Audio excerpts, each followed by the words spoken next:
What's up everyone, it's Gabe again from Steel Hyundai, and this is my walk around of the 2022 Hyundai Santa Fe.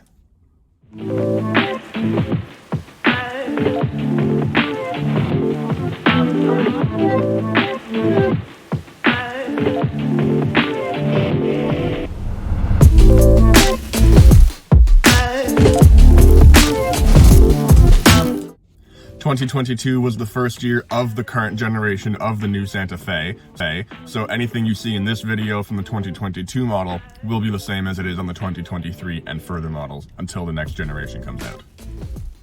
Giving you a warning now, this video might be longer than my other ones because the new Santa Fe is just chock full of all sorts of little features that I definitely want to show off to you all.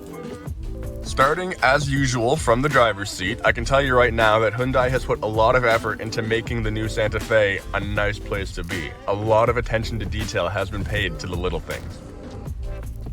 Starting with the steering wheel, the now familiar Hyundai steering wheel layout has had a couple of upgrades done to it. This Santa Fe, if you look at this button here, has radar cruise control. And what it does is you press this button and it will set the distance to the car ahead of you that you want to keep. So if you don't mind being a little closer, you reduce the distance. If you want to be further away, you can increase the distance. And it will match the speed of the car in front of you if they're going slower than the speed you've set on the cruise control. And to the left of that is the usual lane keeping assist. On the left, as usual, you've got your radio controls, volume, phone, voice command, all of that. And then if you look behind it here, you've got this really nice analog display with the usual digital centered cluster where you press the button on the right as per usual and you get Hyundai's incredibly simple but informative display system. Building on the sense of safety given by the radar guided cruise control, on the left here to the driver is all the window and mirror switches, but something I've never seen in another vehicle before, the rear window lock also activates the child safety lock, so they can't open the door until you disable it. And even then, if the rear radars sense an oncoming car, it won't unlock them until the car has passed. Another feature I like is if you look in the left-hand corner of this mirror by the flashing signal for the train crossing, you'll notice a little warning icon.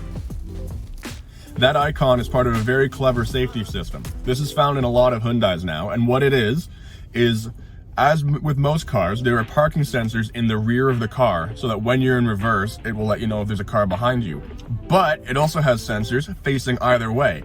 And what those will do is if you're starting to back up and a car approaches from the side and you're not able to see it because there might be another car parked beside you, it will still know. It senses the oncoming car and those icons will flash to let you know there's a car there. It also works as blind spot monitoring when you're on the highway. Following my usual formula and moving to the infotainment system, this might be the fastest touchscreen I've seen outside of a smartphone. There is no delay between the buttons I'm pressing and the touchscreen responding. You might know. Moving down, you've got this gorgeous bridge console.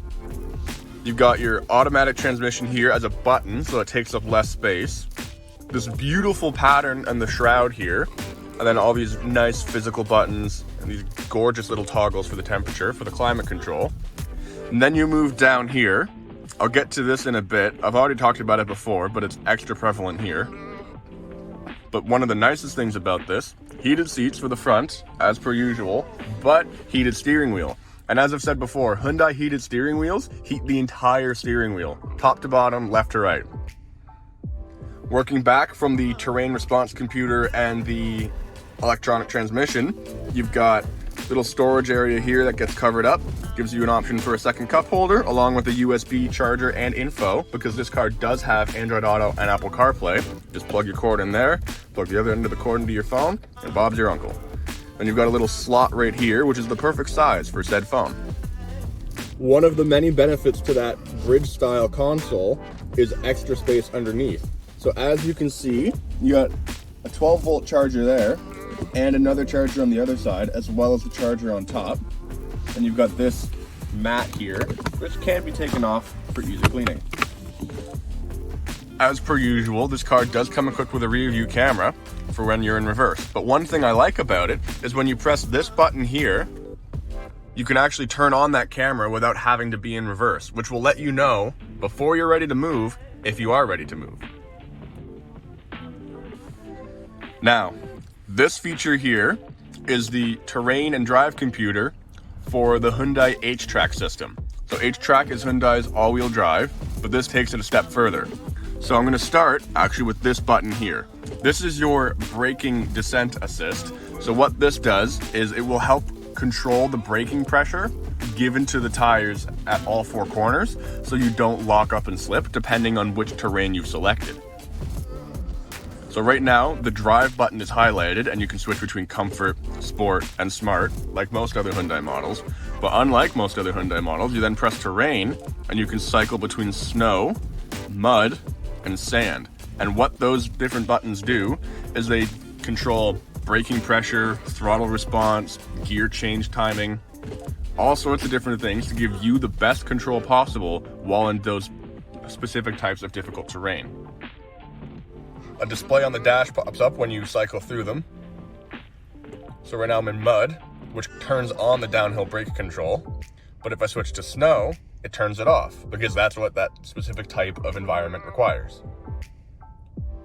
Doing something I don't usually do, moving on to the passenger seat, you've got tons of legroom, these beautiful leather seats, front and back.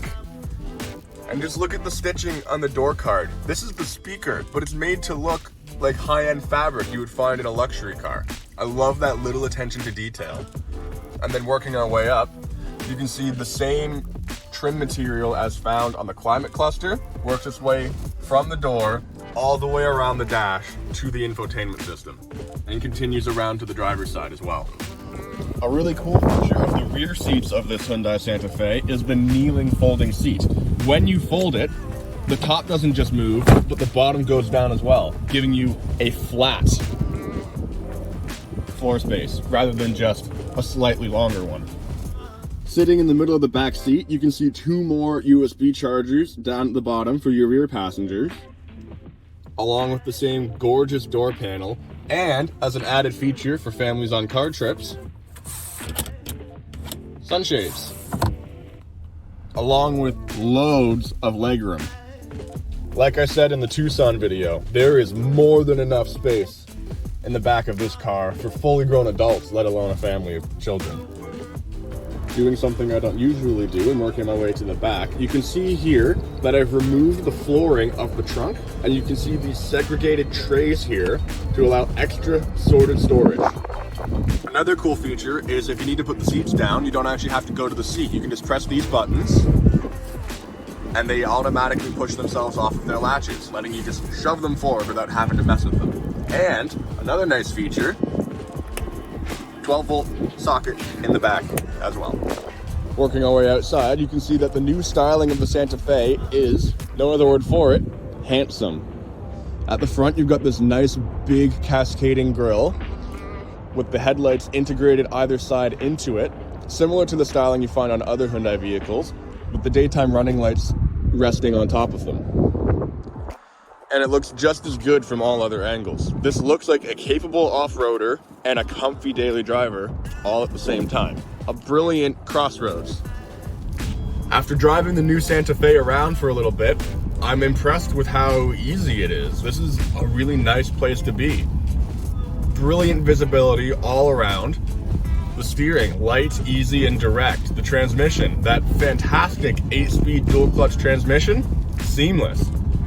And even though this is a family hauler, an SUV, not something to drive fast, it still has a sport mode and it still has paddle shifters on the back of the wheel. So even if you don't need to, if you want to, you can.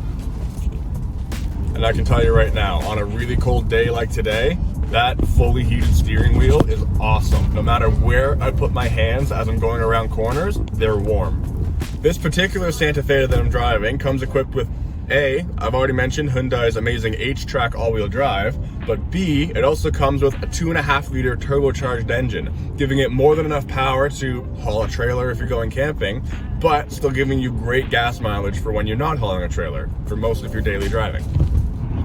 After driving the Santa Fe for a bit, I can tell you that I've only really got one complaint about the interior of this car, and it's, I'm used to driving a manual car, and because of how non-intrusive the push button transmission is, I don't know what to do with my hand. That's my only issue with the interior of this car, is I just don't know what to do with my offhand because I'm so used to resting it on a gear shift. Unfortunately, I can't really show you this because I'm driving and it would be dangerous to just hold my phone in front of the dashboard. But I've been using the radar guided cruise control and the lane keeping assist on the highway, and it is fantastic. I don't even really have to think. I'm still paying attention to my surroundings. I don't want to do anything dangerous, but I set the distance I want to the car in front of me. I set the lane keeping assist to just keep me pointed straight, and it's fantastic. Overall, I would say the new generation of Santa Fe is one of the best all-around SUVs you can get. It's well priced, well equipped. It has a fantastic engine and transmission combo to give you more than enough power to do anything utilitarian you might need to do, but still give you excellent fuel economy. I think it looks great. I think it's a very handsome vehicle from the outside, and I think the interior is absolutely gorgeous. I've seen similar interiors in much higher end vehicles. This really actually blew my mind. Hyundai has done a great job with the attention to the little details.